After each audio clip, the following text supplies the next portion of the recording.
Avui és un dia històric perquè serveix per encetar els actes de commemoració del centenari de l'Hospital del Mar, que no és altra cosa que revisar un capítol d'una part de la història recent de la ciutat de Barcelona. La història de l'Hospital del Mar és una història d'èxit, de com Barcelona ha aconseguit superar les dificultats i fer d'una necessitat una virtut. Aquesta és una institució entranyable i dotada d'una idiosincràsia especial i d'una forta personalitat. Ha hagut de lluitar molt i hem de seguir lluitant molt per estar en primera línia assistencial de docència i de recerca.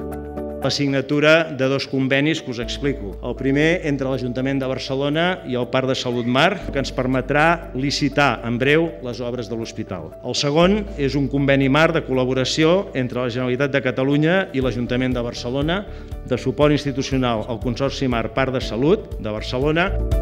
Hem de continuar projectant-nos en el futur, hem de pensar que aquest hospital és un hospital absolutament consolidat, estimat, i que té grans professionals, i jo us vull donar com a alcalde les gràcies a tots per la vostra col·laboració. Crec que us puc felicitar com a mínim per fer 100 anys, que ja és molt. Vol dir que s'hi ha cregut durant molt temps, vol dir que hi ha hagut prou massa crítica des d'un punt de vista professional, ara es deia, i que a més tot això es manté de cara al futur, de cara a aquests propers anys. I felicitats també pels convenis que s'han signat avui. Moltes gràcies.